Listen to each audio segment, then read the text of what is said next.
What's going on, guys? Kwaku here. Welcome to the first episode of Stop and Label, where we take aside Toronto shakers and movers and have a conversation about what choices, what decisions, what connections they had to make to stay on course. We all know Toronto's entertainment industry is complex, so how do we navigate that? Today, our first guest is Rookz. Rookz, hello. Hello, you're really good at that. Oh, nice. Off top of head. Super dope. Thank you for having me. Most definitely. So, to start off, you're a person that always prides herself on selling herself. So, I'm going to ask you, without me doing your bio, what's your elevator pitch? I think before my elevator pitch would have tried to get me some money. I think now my elevator pitch tries to get me some harmony in my life and in other people's lives. So, my elevator pitch always is like that. I'm an activator. I activate ideas. I activate businesses. I activate people, most importantly. That I'm the person who's gonna bring things to fruition in lives and business. And I think a byproduct of that is money. So I think my elevator pitch now is just that if you have an idea, if you need something, I'm the bridge, I'm the connector for that. I can make it happen. Sweet. No, that's... But I think my resume speaks for itself, so I don't have to say too much anymore. Honestly, if I was in an elevator and I heard that, get off on my floor. Let's set up this desk. That's crazy. But yeah, your consultation fee ready. Send me the invoice. So now you're at this position. You're this very influential person in Toronto. A lot of people are calling you to do different stuff in music, in arts. It's more than just music right now. Getting all these brand partnerships, working with these different organizations and collectives. Walk me through it. So a young, black, female, queer identified person from Toronto. How did this all come about? Has anyone seen that movie Yes Man or Yes by Jim Carrey? No, anyone seen? So I think I've always just been a person who's trusted the universe. I know it sounds crazy, but I was at my house at 14. And weird things would always happen in my life. Like I remember I was sleeping in the coffee time at 14. It was across the street from my house because I didn't want any of my friends to know I wasn't at home. And the gentleman that worked there saw me like on the 5th day, and he's like, "Why are you here?" Because I was in my school uniform still. He's like, "Why are you here all the time?" I'm like, "Yo, my mom kicked me out." And he's like, he went in his pocket and like he took his car keys out and he's like, "Sleep in my van." And I did that like for like 3 weeks, and this guy would literally, he's like, "I took the night shift again so you could sleep in my van." And I just remember at like 14 years old being like, damn, like they're really good people out there. The first night I was like, this guy's about to kidnap me, but I am so tired. If I get kidnapped, that's gonna be a long ass sleep. I haven't slept in it. But yeah, he was just such a good guy, and I don't even remember his name. We had nothing in common. I'd sleep in his van, he'd drop me to school. I'd say thank you. He started giving me free donuts. So that's just, I think, where I started to really trust that, your energy attracts other energy. The energy you put out and the way that you interact with the universe is going to attract an energy like yours, and it's going to offend an energy that's not like yours. And so it taught me really early to like read that for safety, And so I think when we talk about like how did I get here, every step of the way, every time I do something, I do it intuitively. I do it with my energy involved. I do it trusting my intuition. And yeah, I've taken a lot of L's too, because like intentional L's, like where I'm like, this looks really good on paper, or it looks really good to the world, or it looks really good in the metrics, but in my spirit, like it just doesn't feel good. And so I think that's just made so much sense for me. My team, like they always know. So the other day, I'm newly single, like it's been a year now. Sick. Single life. Everybody give a round of applause for that. Hey, but Best life. It's a life. But yeah, like, I decided to go on a date with somebody. I really did not want to go on this date. And I remember my team, like, they're just actually making fun of me on my way here. They're like, "Takes you so long to leave anywhere." So I was like maybe 30 minutes late. I just did not want to go. And I kept saying like, "I don't want to go, but I don't want to be mean." And the whole time I knew I didn't want to go. And my car broke down that day. My car is new. Like energy is such a real thing, and like I think something that I started to wonder was, do bad things happen because of our energy? Like we knew it was bad, or like did I create my car breaking down, or did my energy know my car was gonna break down? So now because I don't know the answer to that, I just don't do anything that feels weird for me. To be honest, I feel that in terms of like even when we have conversations around like karma, right? If karma may or may not be true, it's like you do something that is not ethical, but then the next bad thing that happens to you, you think, yo, it's because I did that one thing, because karma got me. Well, I think good and bad things are gonna happen to us regardless. Yeah. Like that's just the balance of life. If you get something, you're gonna lose something. If you lose something, you're gonna get something. So like when we think about like how did I become this influential person, I think influence comes from like people seeing authenticity in you. And I think people can only see authenticity in you when you have a continuous action of something. So like if you continually do something, if you continually make pies, even if no one ever eats your pie, they'll be like, yo, buy a pie from Rookz. Rookz is a baker. My pies might be filled with sand. You don't know, but you've just seen me make pies 100 times. And so I just think like you feel authenticity and you get that when you just continually do something. Oh, that sounds really good. But what I really want to get into, it sounds really good in terms of like how you navigate different situations in your life. But I really want to get to know like the stories of it, because in that situation, I want the mix-up, Kwaku. I don't want the mix-up, not even the mix-up, because the mix-up is a different type of story. In terms of like, you talk about the guy taking out of work to make sure you have a place to stay. How did you transition out of that? Because what some people may not know is that me and Rookz is my mentor, and I've seen Rookz share different stories. My boss, Rookz used to work for. So even transition, how did you transition out of that situation? So I worked in the underground economy for a bit, for a few years. That's what I like to call it, because it is an economy, and you know. But yeah, I worked in the underground economy for a few years, and it didn't feel right. Like I was raised to be a person with integrity first and foremost. And as I was in those spaces, I just realized like it wasn't the space for me. It didn't matter how much money I made. It didn't matter what I was driving, where I was going. It just never felt good to me. And so I think that really set a precedent for like, you can make, I think so often like in life we're always talking about like, how much money can I make? How much money can I make? Okay, well if you make a lot of money and you don't feel good about it, like it stops being about how much money can I make. And I think really early on, from being like out on my own at 14 and doing really, really, really well in the underground economy early, like I realized that it doesn't matter how much money I make. You make $10,000, you spend $10,000.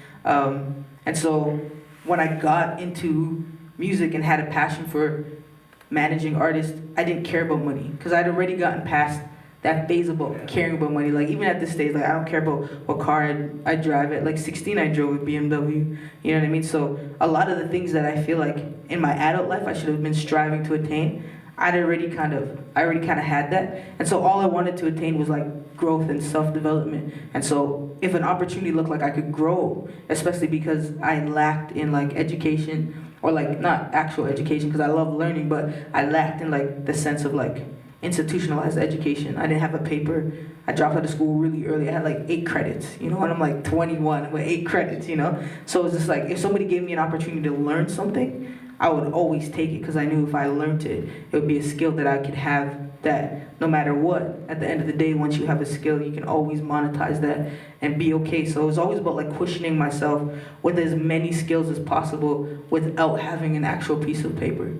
I think that's very important, like a very important process, and especially something we should share with our young people, especially those who want to work with purpose, because there's no way to work if you don't work with purpose. Just stop. There's no way to work. Well, I would say you're working, but it won't feel like work if you were actually doing your purpose. You were comfortable. You were working the underground economy, but you were comfortable. You had money. You had means of survival.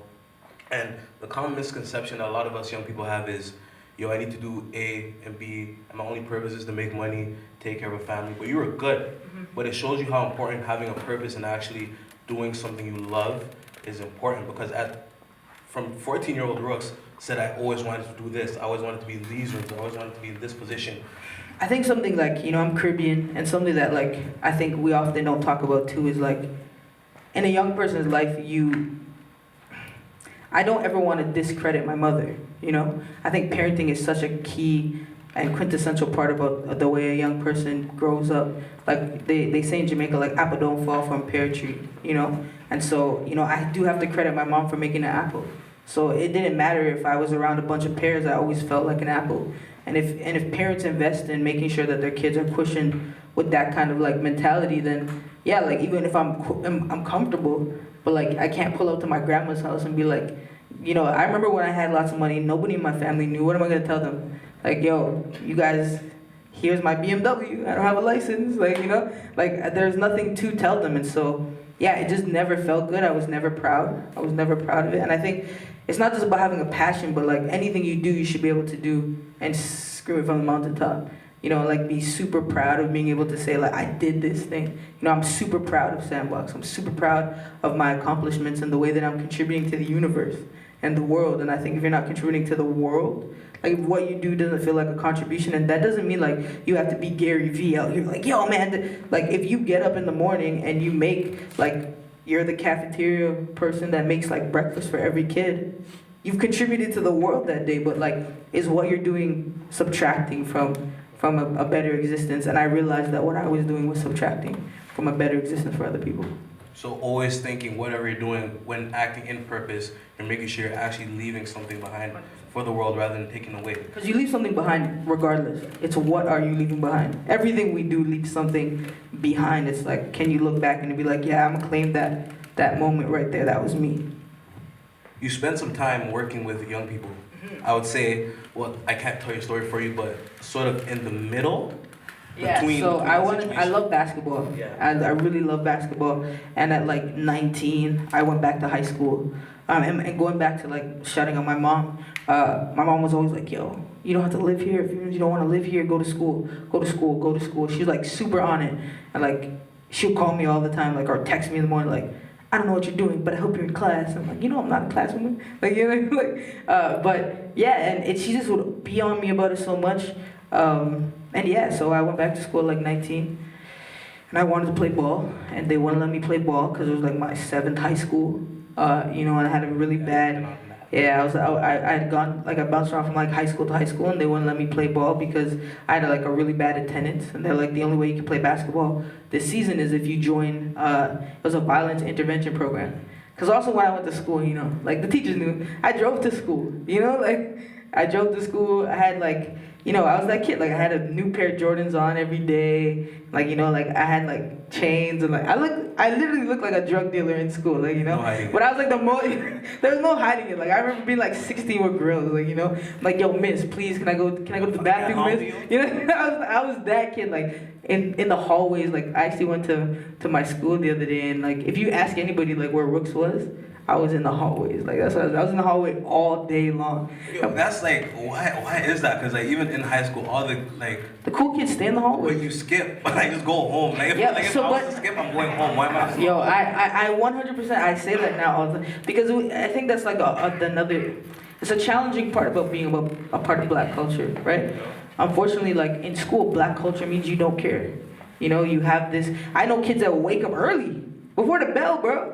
Like, I came to school, at least I came to school late every day. First period was not for me, right? But, like, I know kids who will be there before the bell goes off, they're in the hallway. You're right, I just sleep in. But, yeah, to let me on the team, I had to be a part of this thing called RISE. It's called, like, Respect in Schools Everywhere. And at first I thought it was really lame. You know, I went the first day and they gave like juice boxes and like I was like, juice box? But I eat that juice like like yo, I'm like, and I'm young too. I'm like, yo, bring me something like Perrier, like, you know, something. I'm living lavish. I'm like, you know, and I just remember the first time that we had to speak in this group, and I remember the first time I spoke, and like, yeah, they'd asked me about like being gay because I was openly gay, and I was the only kid in my school who was openly gay, but nobody could say anything to me because I was the coolest kid, you know. And somebody got up and was like, man, just like seeing you has changed the way the school is, because I didn't go to, it was my first year, like it's changed the way the school is. Like you've brought like more balance to like how different kids interact because you say hi to everybody, because that was my thing. I always said hi to everybody because I just like people, like, you know. And I just remember in that moment feeling like, damn, you gotta be responsible. You know, like I gotta be way more responsible. So I like really deep dived into like this program and like, yeah, like I realized that you can shift culture when people follow you. When you're a leader, you can shift culture. And our school grew dramatically that year. I think like 41 kids came out and we started like a GSA, and like to be on like the basketball team and like being the coolest kid, and like I was like I never went to the GSA, but I was there for the opening, you know? Like, the teacher's like, can you pull up, please? I'm gonna pull up, miss, but, you know. Just, like, thinking about the way I was then, like, and now, but, yeah, that's how I got really into community, and I realized, like, if you have a voice, and you can have a platform, you use it, and so... So that one student who had the courage to tell you, yo, Rookz, you changed the way things are around here, that was the battery that you felt that you needed to actually start doing good things that's giving For sure. Yeah. Because I was kicked out of my house because I was gay, you know, and like the fact that I could create safety for someone else, it was just like really crazy to me, you know, and like that just like, yeah, it set something off inside of me to just like do that all the time, you know. It's interesting you say that because it's like when we're talking about you working in general and how you had that one situation where you're working with the group and the young person stood up and told you that. And then it became a point, because this is a conversation we had, where you needed to make another source of income, and then you started a job at, I believe it was FYI? Oh man, that was later. I've had a million jobs before FYI, but yeah, after I left high school, so when I was in high school now, like to me it wasn't as cool to be, you know, working like the way I was working, because the environment is everything. There's no other kids driving, so I didn't feel the need to drive. There's no other kids flexing. I didn't feel the need to flex. And I think when I went back to high school, like for the first time in years, I had become a kid again, right?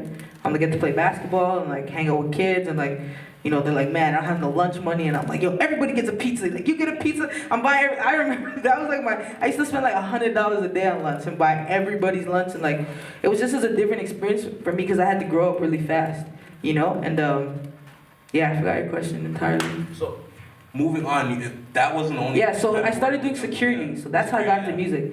So I started doing security because I was like, man, like I need to make a good amount of money, but I don't want to do the stuff I'm doing anymore. And so my friend was like, yo, you can work like 3 hours in security and make like $300. She was lying. But I was like, $100 an hour? That's a decent transition from what I'm doing. So I did like security like 3 nights. I didn't make $900. I think I made like $300. But I liked it. Like I was like, you know, I was there and like it was music. It was at this place in Scarborough called Rock the Mic. It was like this pretty popular open mic, and I met Tory Lanez there. It was his first performance ever. Kim Davis, Johnny Rockz. Like it was super popular. Like everybody came there. Cardi, Drake, everyone would pull up there.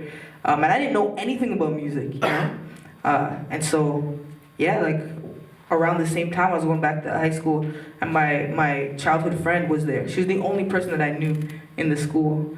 And this is why like I feel like you just gotta be open to the universe. She started dating this guy, and at this point I got rid of my car. Cause like it was weird to have a car now. I felt uncomfortable, you know? I'm on the bus, you know, I'm bussing it. Like, you know, so anyways, it was a transition for me. So I'm on the bus, I'm bussing it, and then her boyfriend buys this car, and he's like, I'll drive you home. So he starts driving me home every day. His name's KR, Cargo. We still work together to this day. It's like 13 years later. And he drives me home and he's like, yo, I heard you're a nice kid. And I was like, yeah, okay. He's like, why do you do the stuff you do? And I was like, what stuff do I do? So I'm looking at my friend like, you talk too much. Like, you know, but yeah, and he's just like, I think you should hang out with me. And she's like, yeah, I think you should hang out with him. And so I started hanging out with this guy, and like he had built like a home studio or whatever. A couple months later, he graduated from this school called Travis. And then he built his own studio. And he was just so nice to me all the time that I started pulling up to his studio or whatever. Like he became like a big brother to me. And he was so different than the people who were in my life, you know? And he's just such a good guy, like, you know? And so yeah, I started bringing people from the spot I was doing security at to his studio. And then over time, he was like, yo, you're pretty good at this. You should do management. That's how I got into music. It's always interesting when you hear stories of success in terms of like when young people start out, there's always a theme around a consistent and caring adult, or where somebody who comes into your life who plays like sort of a mentorship role that guides you to that point. Yeah. So even hearing that, so he has a studio and you're bringing artists in, and then you get into management. Yeah. So that's like a huge change for you. Yeah, 100%. Like I want to manage this girl. Her name was PG at the time. She's now called Layla Day. She won Rock the Mic 6 times. She won it so many times, and I was like, yo, I pulled up on her, I'm like, yo, I'm gonna manage you. She's like, you're 2 years older than me, get out of here, you know, what have you done? And I was like, you don't know about the underground economy. Anyways, but the fact of the music manager. I was like, okay, fine, fair. You know, I haven't done anything in music, but she was like, she came to our studio and she's like, all right, you guys got a pretty good setup.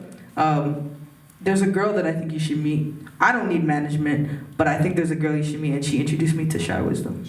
Yeah, and that's like from there, we just built Shy, and Shy became the biggest artist in Toronto at the time. Yeah. And how was that relationship and your work timeline with Shy in terms of what were different stuff that you had with her to actually elevate her career? I think the biggest thing that I'll tell anybody in music, and not to speak to Shy's career specifically, is there are other ways, you know? So, you know, when I get on the DVP, sometimes I always wonder, like, why do people sit in this traffic? There's probably like 25 ways for you to get home. It might be more irritating to have to stop at the light, but you might get there quicker, you know? And I learned really quickly that there were other ways to put an artist on. So instead of like trying to do concerts and shows, like, because now I'm speaking at all these not-for-profits, they have annual general meetings, like the end of the year shows.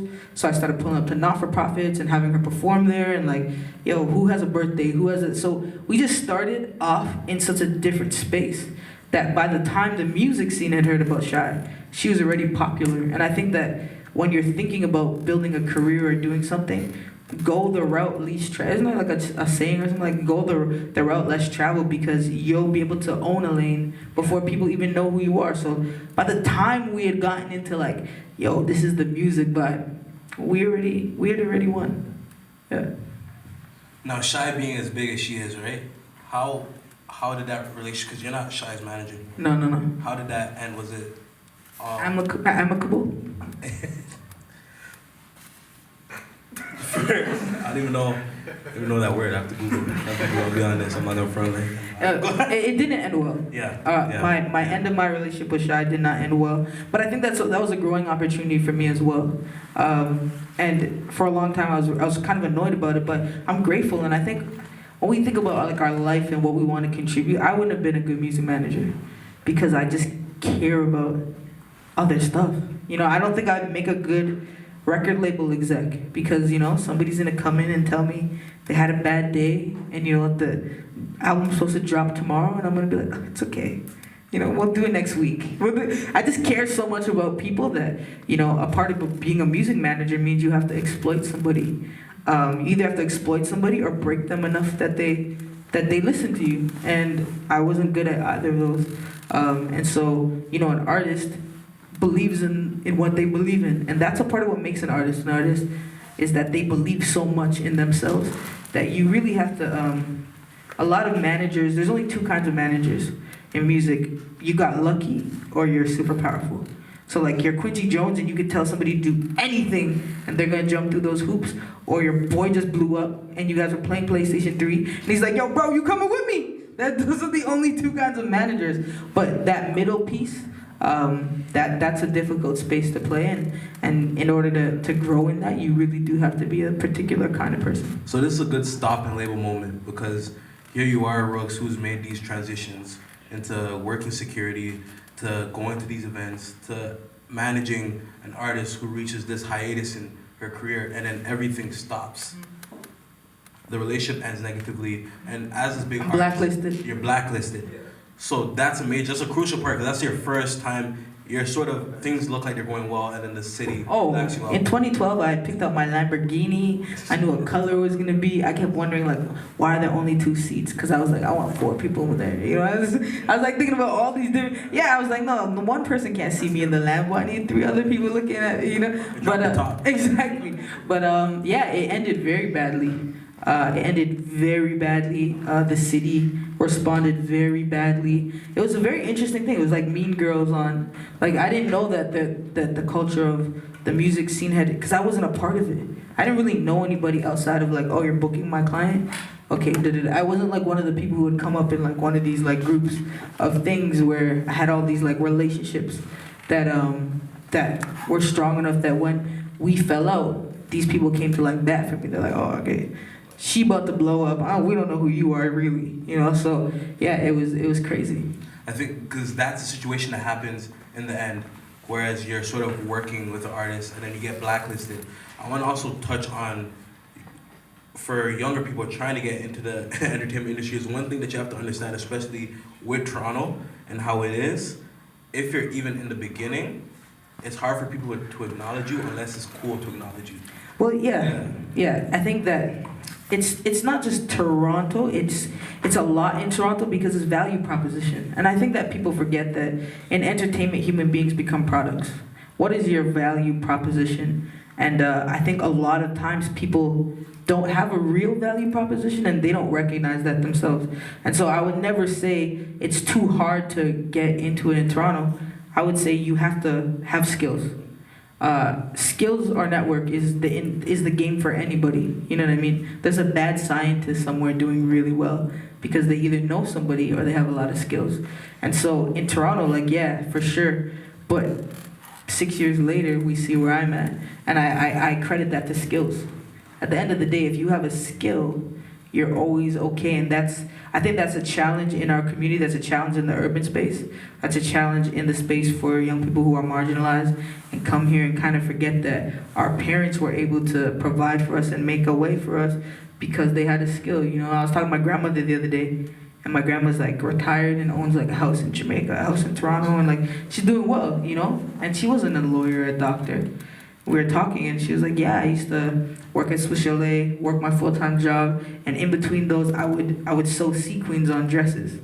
When I hear my grandmother say that, there's no reason in the world I can't do everything. I have the internet, I have, like, you know what I mean? Like, I just think that we've forgotten a little bit that you have to really work hard.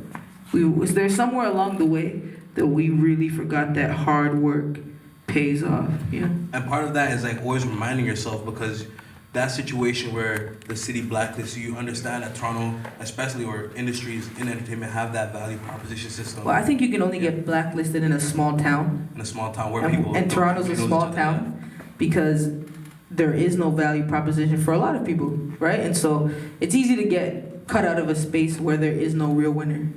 Like, you know, but when there's lots of winners want to be around other winners, and that's why we always talk about America like it's this like land of honey and milk. Well, milk is disgusting. So honey and water or something. Soy milk. No. All those are even bad. But like, you know, like we always talk about. But it's because in America it's like, Kwaku, I cannot stand you, but look what you just did. Look what you put together. You're very good at what you do. And my personal opinion goes out the door. And I just think that so much of Toronto's just systems are built on personal opinions and not like how dope somebody is. Because if we were basing things on how dope things are and how dope somebody is, we would have sustainable things. There's no sustainability in Toronto. Nobody has a 10-year party. You could go to LA and a party's been going on for 40 years because they get the best DJ, not their friend. Not their bro, not their homie, the best DJ. There's nothing here that has lasted for a very long time because you can go to something when it's cool, but what we know about trends and like in marketing, you know, you have a market trend, it's gonna die. And so what we have happen a lot in Toronto is things are trendy and there's no sustainability because people aren't actually picking people who are dope. You gotta, if you're not, like a lot of my team are people that people don't know, but you know why they're here? Because they are dope. You know why I mentor you? Because you are dope and you do the work, you know? And I didn't know you I didn't know you before. You know, and I think that when you make a circle and a team around people who mirror your energy and match your energy versus people who've been your friends on the come up or people who like, you know, text you the most.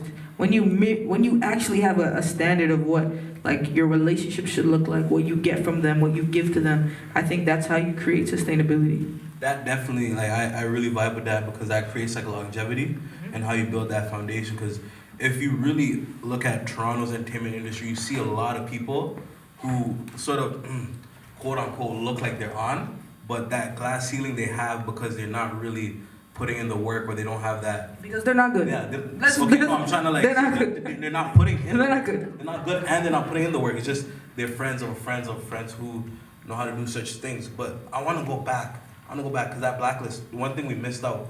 Most people would have dropped out. Juice. I built that watching my mother work crazy. My mom was an entrepreneur, and we lived in Brampton, and her business was in Scarborough. And every weekend I would watch that woman drive an hour to Scarborough with me in that car, and I'd see her, she had a hair salon, and I'd see her do like 20 people, you know, on a Saturday, and then drive home, and then make me dinner, and then pack my lunch, and comb my hair. And so like seeing that kind of rigor my whole life, and then being out at 14, and being like, you know, I told some young people the other day that I didn't know about welfare. I grew up middle class, if anything, upper middle class. You know, I went to private school, I didn't know about welfare, I just didn't know it existed, you know? And I think if I had, I wouldn't be where I'm at right now, because I just had to make it. Like, I just had to sleep somewhere. I just had to eat something. I just had to have, like, and I think that that thing inside of you propels you forward, and so that's just inside of me. So I'm gonna be 100 with you. You know, I also took a lot else to keep Sandbox open. Like, I had an apartment, I had a car, you know, I had a good life. I had like $10,000 on ice when I quit my job to open up the studio, and it was also a pride thing. I'm a Leo. You know about like you know about like astrology, like moons, rising moons, setting moons. I don't know what they are, but I know I'm a Leo Cancer, which means I'm a Leo. Okay, I am not going to die, bro. You are not gonna see. And I remember I remember those moments. I was like, no one's gonna see me lose Sandbox. Like, I know that's what they're waiting for. Like, I know it. Like, nobody's gonna see me close this place down, and I didn't. And you know, I gave up my apartment, lost my car. You know, like my car got towed on the side of the street because I was speeding, and like the police pulled me over or whatever, and the officer felt so bad for me. He's like, you know, yeah, if you know someone who could pick it up, you know, just leave it. Yo, they took that car, and I was like, couldn't even pay to get the car back. You know, it's just like I lost everything. I had nothing. I moved into Sandbox. I lived on the couch. The couch was smaller than this bench. You know those little clip-in IKEA couches? Like, crick up like this, I was sleeping like, you know, but I was not gonna let anybody see me lose. And I think that for me of just like, you guys want me to lose so bad, I'm not going to. You know, I committed to it. I don't even think I committed to myself. I wasn't committed to Sandbox. I just was not gonna let anybody else see me lose something else publicly like that. When you fight through things, and you fight for things, you keep them. You kept Sandbox. Not only kept Sandbox, you opened up a bigger Sandbox. It's a bigger Sandbox. Yeah. So having that transition, now you essentially become an influence, because it's easy to say, let me just stay and work in music, let me work with these different artists, let me be an A&R here and there, but having that space, what difference? Well, I transitioned my career because I fell out of love of helping people. You know, people don't talk often about being hurt. I was so hurt. I was so hurt, and I was so scared to help somebody else that I invested in building a business that wouldn't hurt me. And that looked like building a space, that looked like having staff, but that didn't look like ever like supporting artists and believing in them in that way. Because yeah, I was bruised up, you know, and because of that, it changed my business model. I would never have, I wanted to manage multiple artists, and I was doing that when I fell out with my main artist. All the other ones left me too, you know. So it was a rough transition, but yeah. How do you deal with the call to action? Because regardless of you trying to like, say I'm not trying to manage artists, you see different events where you're at, artists pull up to you, not even looking for studio space, looking for some sort of support from you. 100%. You know, people hit me up saying, yo, can you introduce me to Rookz? How do you deal with that where you have so many people still? Yeah, a lot of people want me to manage them, and I tell them my consultation fee, and I charge them by the hour, because I think if in 2018, if you can't figure out how to put yourself on to anything, you're not serious.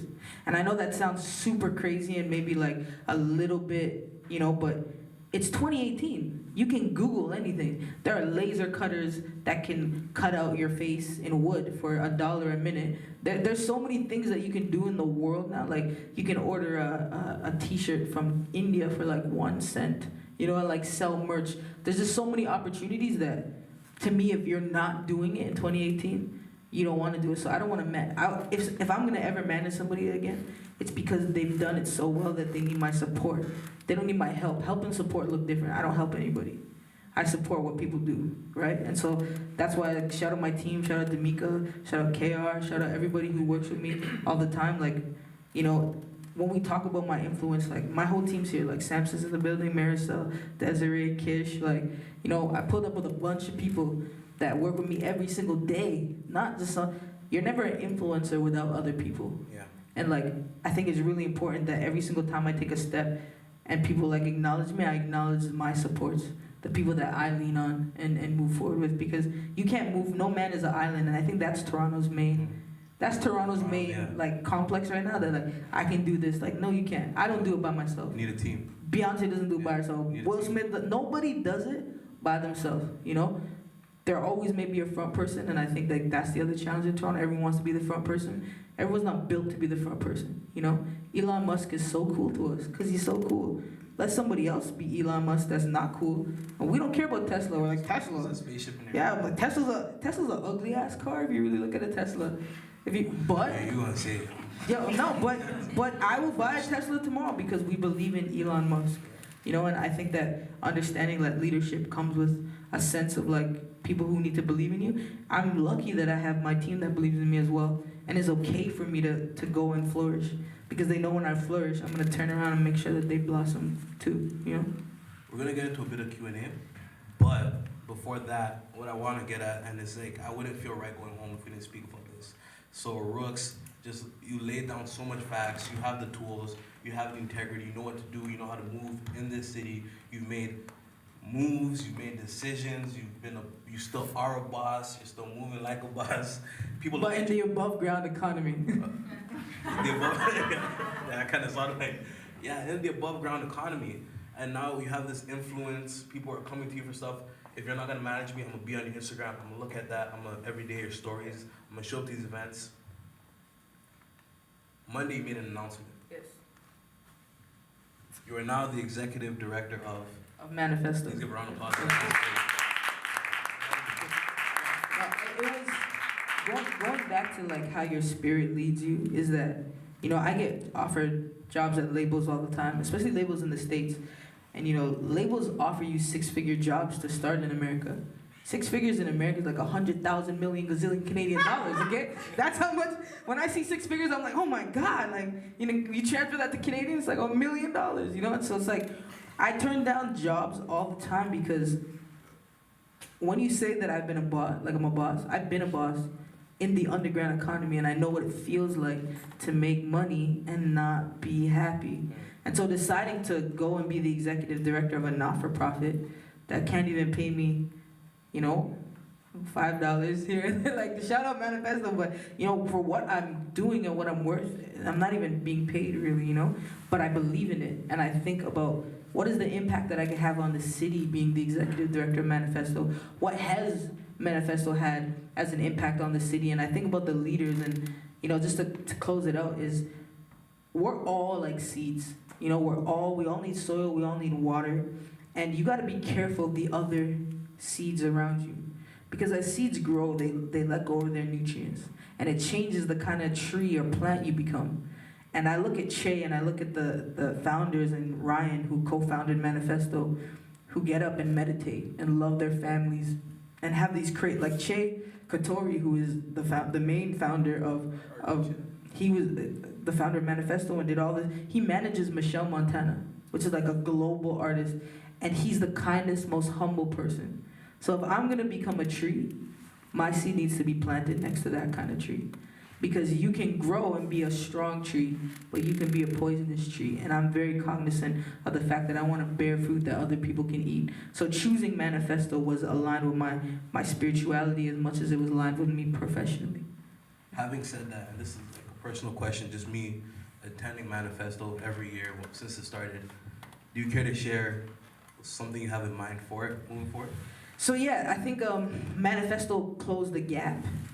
So we're about to get a 2,000 square foot space inside of that new Daniel waterfront building. Launchpad, yeah. Yeah, Launchpad's downstairs. Yeah, but there's Artscapes there, OCADU's there, House is there, Georgia Brown, Remix, and Manifesto. We're gonna be there, and you know, constantly thinking about what are we gonna do that's different than what everybody else is doing. And one of the things that I've learned, and this might be my own biases, but I feel like everybody in Toronto has a really clear idea of what their artistic passion is. There's a lot of programs that support developing artistic passion, but I don't think there's a lot of programs or opportunities in Toronto that teach you how to become a Rookz, or teach you how to become a person of like Beyonce knows her business, Rihanna knows her business. Like, I want to teach artists, and I want to use Manifesto to teach creatives how to become sustainable human beings.